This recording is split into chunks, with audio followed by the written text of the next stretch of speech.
이번 영상에서는 아이패드 프로 4세대와 5세대 그리고 OLED의 갤럭시 탭 디스플레이를 자세히 한번 비교해봤어요. 눈으로 보는 결과부터 측정 결과, 개인적인 결론까지 넣었으니까 재밌게 봐주세요. 이거 좀 이상하다. 안녕하세요, 테크몽입니다. 200만원짜리 태블릿을 구입했어요. 바로 아이패드 프로 5세대 12.9인치 1TB의 셀룰러 모델입니다. 12.9인치에만 미니 LED가 탑재되고 1TB 용량 이상부터 램이 16기가가 되고요. 그리고 이번에 아이패드 좀 제대로 써보고 싶어가지고 셀룰러 모델로 구입했어요. 기대보다 훨씬 만족스러운 부분도 있었고요. 이거 좀 이상하다 라고 생각했던 부분도 있었어요. 다른 것보다도 이번 영상에서는 디스플레이에 대해서만 좀 자세히 알아볼게요. 그럼 지금부터 시작하겠습니다.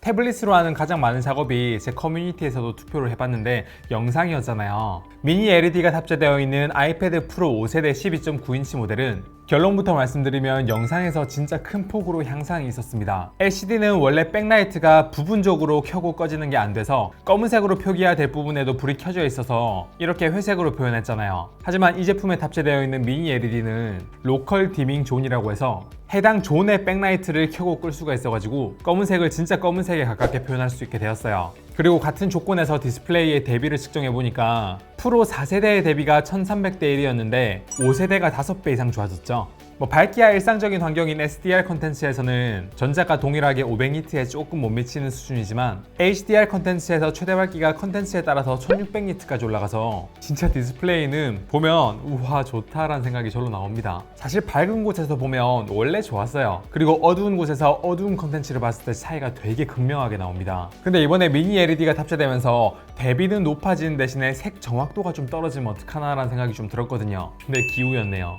색 정확도는 델타 2라고 표현을 하고 이거는 3을 기준으로 작으면 작을수록 좋아요. 그러니까 델타 2가 0이면 우리가 눈으로 보는 이 색깔이 진짜 이 배경이나 아이콘을 만든 제작자가 의도한 색깔이랑 동일하다는 거예요. 델타 2가 0.5에서 0.7 이렇게 0과 1 사이에서는 눈으로 구별이 안 되고요. 1에서 2 사이는 훈련된 사람만 구분이 되는 수준이고 2에서 3이면 훈련이 안 된 일반인들도 눈으로 구별이 돼요. 그래도 3 이하면 쓸만한 수준이거든요. 그런데 델타 2가 3이 넘어가게 되면 구리다고 해도 할 말이 없는 거예요. 그래서 보통 그래픽 디자이너를 위한 디스플레이는 델타 2가 2 이하다 이렇게 막 광고를 하거든요. 요 아이패드 프로 5세대의 색 정확도, 그러니까 델타 2는 몇일까요? 제가 측정을 해봤는데 보통 평균으로 보거든요. 무려 1.14입니다. 이게 청색을 표현할 때 정확도가 조금 날아가서 그렇지 노란색이나 흰색을 표현할 수 있는 색 정확도는 0.5 이하로 미쳤다라는 말밖에 안 나와요. 요 갤럭시 탭 S7 플러스는 색 정확도가 얼마나 될까요? 3점이 넘으면 구린 거라고 말씀드렸죠? 정확도는 델타 2가 2점대로 나쁜 편은 아닌데 노란색 점수가 좀 높죠? 3점이 넘으면 뭐다? 구리다. 갤럭시 탭 S7 플러스의 OLED 디스플레이가 노란색 표현이 정확도가 많이 떨어진다는 얘기입니다. 그래서 갤럭시 탭하고 아이패드하고 노란색이 많이 보이는 화면을 비교해보면 이렇게 좀 색 차이가 많이 나요. 그래서 이게 진짜 프로를 위한 디스플레이구나. 청색이 살짝 점수를 깎아먹긴 했지만 1.1점대라는 건 정말 놀라운 겁니다. 근데 프로가 붙었다고 해서 너무 프로페셔널하기만 하면 인간미 없죠. 기계니까 기계미 없다고 할게요. 어쨌든 미니 LED가 탑재되면서 잃은 것도 있습니다. 첫 번째는 바로 빛 번짐이에요. 제가 앞서 아이패드 프로 5세대 12.9인치에 탑재된 미니 LED는 로컬 디밍 존이라고 뒤에는 백라이트가 한 번에 전체가 다 켜고 꺼지는 게 아니라 부분 켜고 끌 수 있다고 말씀을 드렸죠. 그래서 디스플레이의 공간은 요만큼인데 이렇게 영상을 틀었을 때 요 위아래에 있는 레터박스는 백라이트로 완전히 꺼서 검은색을 진짜 검은색처럼 표현할 수 있다고 말씀을 드렸어요. 근데 이렇게 불을 부분적으로 켜고 끄면요, 불이 켜져 있는 이 구간하고 꺼져 있는 이 구간하고 중간에 경계면에서 빛이 좀 번져 보일 수 있습니다. 네, 이 제품이 그래요. 이게 카메라로 찍는 것보다 눈으로 보는 게 훨씬 잘 보이는데 경계면을 보면 빛이 번져 보이죠. 비슷한 원리로 생기는 문제가 또 하나 더 있는데 천천히 빛이 밝아지는 이런 상황에서는 주변이 이렇게 밝아질 때 로컬 디밍 존이 꺼져 있다가 켜지는 순간에는 백라이트에 불이 들어오는 거니까 그때는 블랙을 블랙으로 제대로 표현하지 못하고 회색으로 잠깐 보이는 구간이 있습니다. 그래서 지금 이렇게 어두운 상태에서 점진적으로 밝기가 밝아지는 이런 컨텐츠는 지금 밝을 때는 잘 안 보이지만 이걸 어두운 데 가져가면 이렇게 얼룩덜룩하게 밝기가 밝아져 보이는 문제가 있습니다. OLED는 깔끔하게 픽셀 단위로 불을 밝히니까 이런 문제가 없는데 미니 LED 같은 경우에는 범위 단위로 불을 밝히고 백라이트에 불이 들어오다 보니까 이런 문제가 있어요. 그래서 확실히 OLED가 미니 LED보다 내구성이 좀 걱정돼서 그렇지 상위 기술이긴 맞습니다. 그러니까 이제 아이패드 시리즈에서도 OLED 탑재한다고 애플에서 발표를 했죠. 그리고 또 하나 비슷한 현상이 더 있는데 바로 블루밍 현상이죠. 이것 또한 어두운 상황에서 밝은 글자라든지 아니면 이렇게 입자 같은 것들이 이렇게 떠다니면 이런 입자가 조그만한 입자 단위로 불을 밝히지 못하고 로컬 디밍 존이라고 범위를 밝히기 때문에 주변에 있는 것까지 이렇게 좀 밝아 보이는 그런 문제예요. 그것도 밝을 때가 아니라 어두울 때 이 부분을 보시면 티가 많이 나는데 파란빛이 좀 도는 걸 알 수 있죠.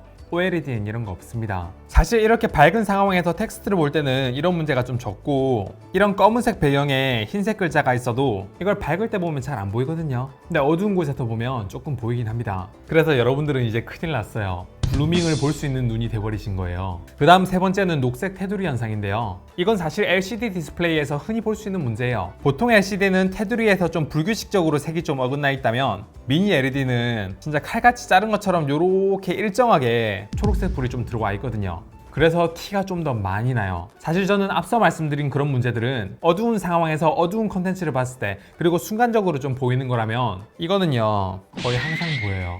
그래서 저는 이게 제일 신경이 쓰입니다. 그래서 저는 밝은 곳에서 볼 때는 프로 4세대나 5세대나 되게 좋거든요. 근데 프로 4세대에서는 이런 녹색 테두리 현상이 안 보였는데 왜냐면 있긴 있었지만 좀 넓게 퍼져 있어가지고 눈으로 이렇게 확 구분이 안 됐거든요. 근데 프로 5세대는 구분이 돼가지고 밝은 곳에서 컨텐츠를 많이 소비하는 분들한테는 역으로 프로 4세대가 더 나을 수도 있겠다라는 생각이 들었어요. 근데 사실 프로 5세대를 이렇게 보고 있으면 블루밍하고 빛 번짐은 어두운 환경에서 녹색 테두리는 밝은 곳에서 더 티가 나는데 OLED는 이런 문제가 없으니까 미니 LED 아쉽다라고 말씀을 하실 수도 있어요. 저는 제가 사용하는 환경에서는요 녹색 테두리만 제외하면 아이패드 프로 5세대의 미니 LED 품질이 갤럭시 탭 S7 플러스의 OLED 품질보다 낮게 느껴집니다. 특히 어두운 곳이 아니라 밝은 곳에서 컨텐츠를 보면 더더욱이요. 밝은 환경에서는 OLED의 상징이라고 할 수 있는 어두운 곳을 어둡게 표현하는 딥블랙조차도 이 제품들 기준으로는 미니 LED가 탑재된 프로 5세대가 더 나아 보입니다. 바로 그 이유는 디스플레이의 반사 코팅 품질 때문이에요. 화면 반사가 프로 5세대가 훨씬 덜해가지고 오히려 검은색이 더 검은색으로 보입니다. 물론 어두운 곳에 가면 둘 다 정말 검은색을 검은색으로 표현을 하고 S7 플러스가 OLED가 탑재된 만큼 조금 더 검게 보이긴 하는데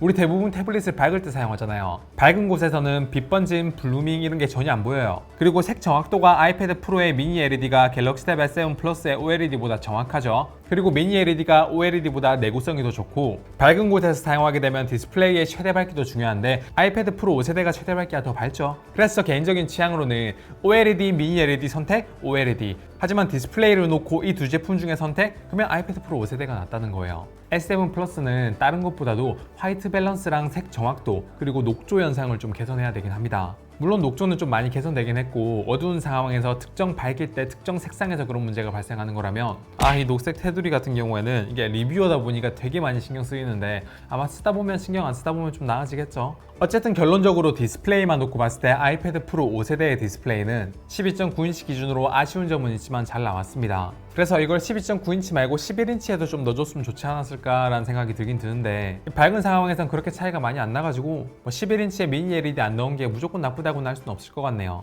사실 이것 외에도 이것저것 아이패드 프로 5세대에 대해서 말씀드릴 게 많았는데 디스플레이에 대해서만 얘기했는데 이 정도 시간이 들어요. 그래서 다른 것도 같이 넣으려고 하다가 이쯤에서 끊으려고 합니다. 원래 아이패드 프로 4세대의 디스플레이 품질이 좋았기 때문에 우리가 일반적으로 많이 사용하는 밝은 상황에서 프로 4세대하고 5세대하고는 별로 그렇게 많이 차이가 안 납니다. 그러니까 프로 4세대 가지고 계신 분들은 디스플레이 기준으로만 봤을 때는 그렇게 5세대로 넘어오는 걸 어두운 상황에서 많이 쓰는 게 아니라면 크게 옮기실 필요 없고 그냥 4세대 쓰시는 분들은 뭐 토사구 패드다 막 그렇게 하면서 슬퍼하지 마시고 그냥 잘 쓰셔도 될 것 같습니다. 어쨌든 제가 프로 5세대를 1TB의 셀룰러 모델로 구입을 했으니까 앞으로 좀 많이 사용해보면서 아이패드 영상도 좀 많이 올릴까라는 생각을 하고 있거든요. 그래서 괜찮으시면 댓글로 궁금한 것뿐만 아니라 아이패드 영상 많이 올리는 거에 대해서 좀 어떻게 생각하는지 의견을 좀 주시면 좋을 것 같습니다. 이번 영상은 여기까지 하겠습니다.